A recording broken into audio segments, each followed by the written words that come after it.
A sacrifice to God is a contrite spirit. I acknowledge my transgression, says David. If I admit my fault, then you will pardon it. Let us never assume that if we lead good lives, we will be without sin.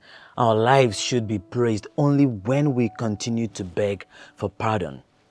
But men are hopeless creatures, and the less they concentrate on their own sins, the more interested they become in the sins of others.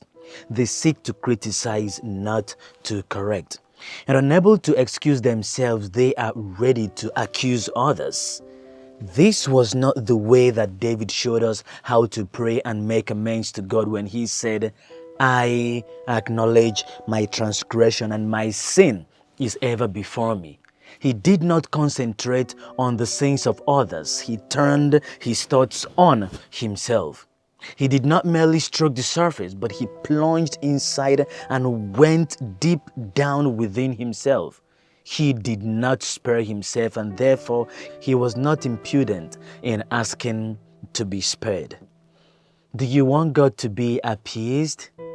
Learn what you are to do that God may be pleased with you.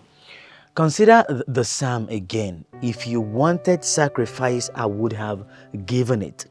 In burnt offering, you will take no delight. Are you then to be without sacrifice? Are you to offer nothing? Will you please God without an offering? Consider what you read in the same psalm. If you wanted sacrifice, I would indeed have given it. In burnt offerings, you will take no delight. But continue to listen and say with David, a sacrifice to God is a contrite spirit. God does not despise a contrite and humble heart. Cast aside your former offerings, for now you have found out what you are to offer. In the days of your fathers, you would have made offerings of cattle. These were the sacrifices. If you wanted sacrifice, I would indeed have given it. These, then, Lord, you do not want, and yet you do want sacrifice. You will take no delight in burnt offerings, David says.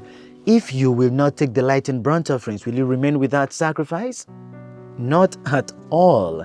A sacrifice to God is a contrite spirit.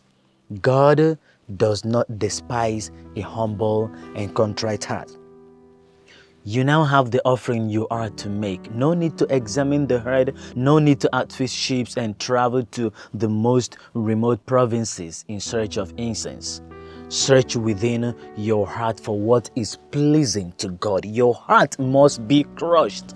Are you afraid that it might perish so? You have the reply. Create a clean heart in me, O God. For a clean heart to be created, the unclean must have to be crushed. We should be displeased with ourselves when we commit sin, for sin is displeasing to God. Sinful though we are, let us at least be like God in this, that we are displeased at what displeases Him. In some measure, then, you will be in harmony with God's will, because you find displeasing in yourself what is abhorrent to your Creator.